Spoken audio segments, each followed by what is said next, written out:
Olá, pessoal, sejam bem-vindos a mais um videocast. Hoje o tema aqui de uro-oncologia. E acho que diferente dos outros videocasts que a gente sempre abordava um pouquinho de próstata, porque claramente, né, pela epidemiologia é o mais frequente, hoje a gente não vai ter próstata, o tema aqui vai ser exclusivamente de bexiga, mais especificamente no cenário curativo, no cenário perioperatório, e a gente vai abordar aqui os 4 principais estudos. E aí o Rafa tá aqui com a gente mais uma vez, né, Rafa? Obrigada pela presença. E vamos pro primeiro, então, pro Niagara, certo? Perfeito, Nath. Obrigado mais uma vez, uma parceria. Estamos aqui mais uma vez para falar de câncer de bexiga.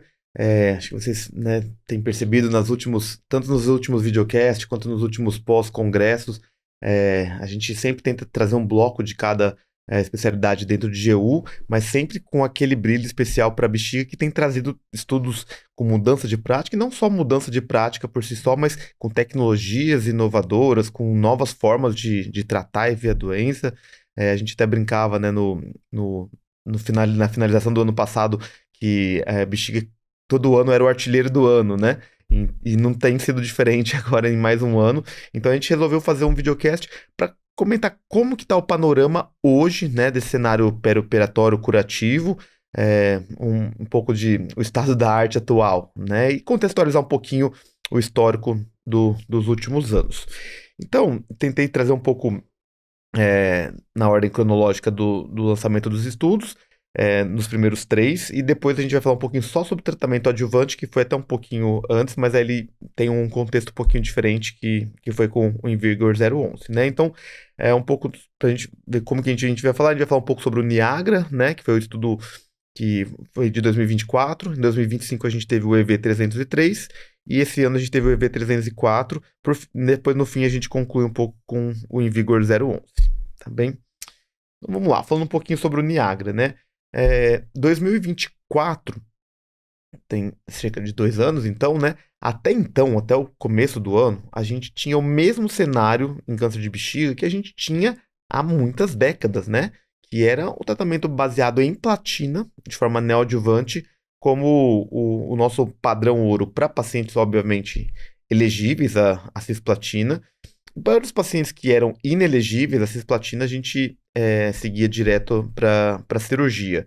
Então, o Niagara tem esse momento, né, na história do câncer de bexiga como o primeiro estudo que mostrou uma mudança, né, um acréscimo no tratamento baseado em platina com ganho de sobrevida global. Então, vamos relembrar um pouquinho do que foi o estudo Niagara. Então, é um estudo que, como a gente já comentou, ele está ali dentro do cenário perioperatório, e era um estudo que é baseado em combinação de cisplatina com gemcitabina, que era o tratamento padrão. A gente pode discutir um pouco sobre isso, associado com durvalumab, que é uma imunoterapia, né, um anti-PDL1, comparado com o tratamento a princípio padrão com GC, né, cisplatina com gemcitabina.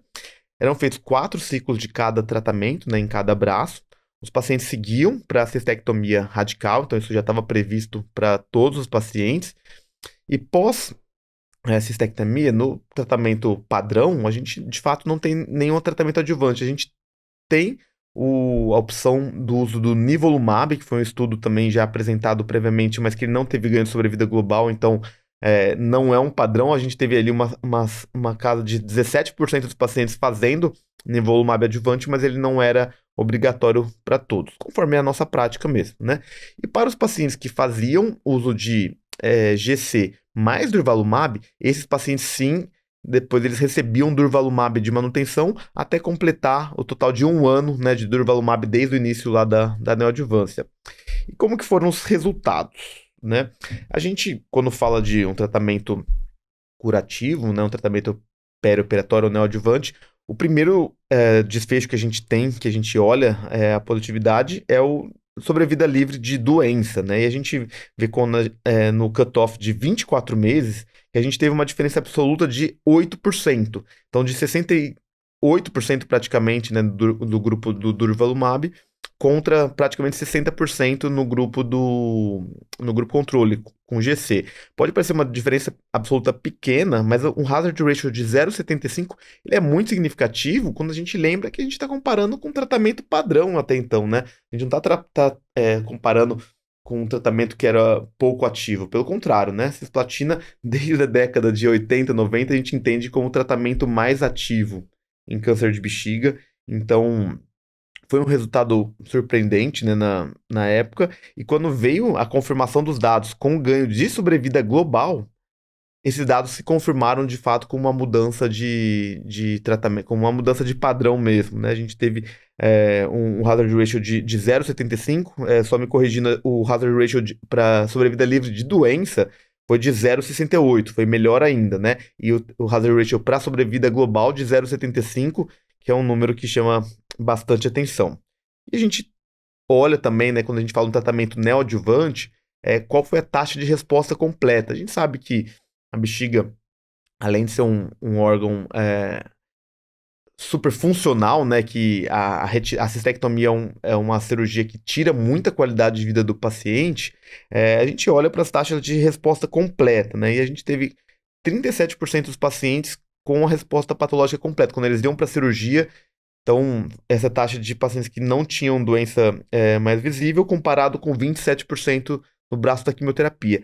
Então, um aumento aí de cerca de 10%, número importante, mas ainda assim aquém do que a gente gostaria para pensar no futuro, né, numa preservação de bexiga.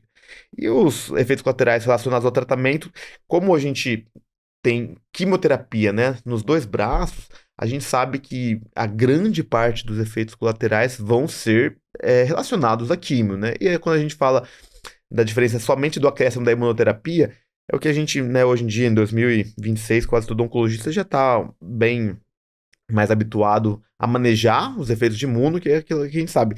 Cerca de 10% tem algum efeito colateral imunomediado, geralmente bem manejável, e cerca de 5% vai ter um efeito colateral um pouco mais sério, que não teve uma significância estatística aqui no nosso caso, quando a gente fala de tratamentos efeitos colaterais grau 3 ou 4, né, que você precisa mesmo de uma hospitalização, teve exatamente a mesma taxa, né, de 40,5%. Então, um tratamento super seguro do ponto de vista, né, de efeitos colaterais, uma droga já utilizada, né, em vários outros tratamentos. A gente tem a sobrevida livre de doença, sobrevida global. Então foi o primeiro tratamento, de fato, a adicionar algo à platina. Então, teve seu papel nesse momento histórico que a gente acabou tendo uma mudança de paradigma, mas como a gente vai ver, isso durou pouco tempo, né? Os outros estudos vieram logo em seguida e a gente teve aí uma bagunça boa do cenário, né? Pra gente ver como que fica.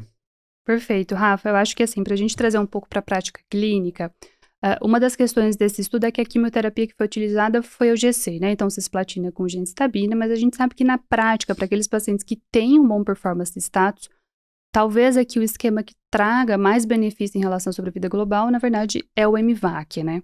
Você acha que essa diferença aqui de esquemas de quimioterapia pode enfraquecer o dado do Niagara? Como é que você vê isso?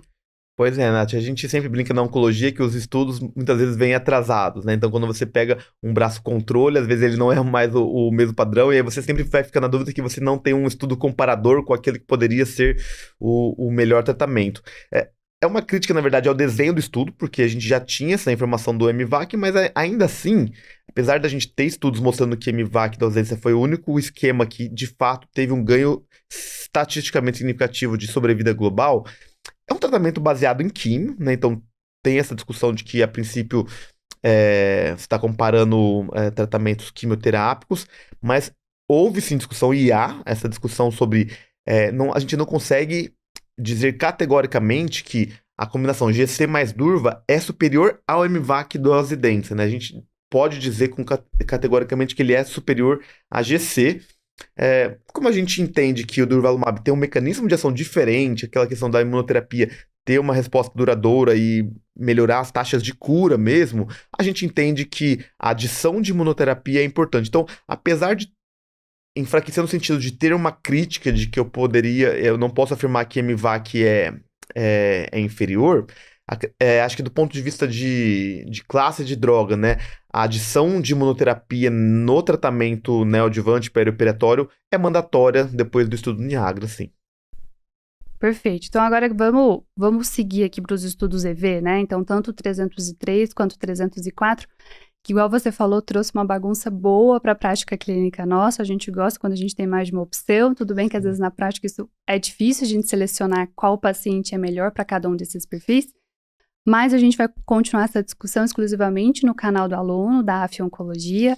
Para vocês que estão aqui seguindo a gente no YouTube, obrigada pela presença, mas a gente espera vocês também no canal do aluno.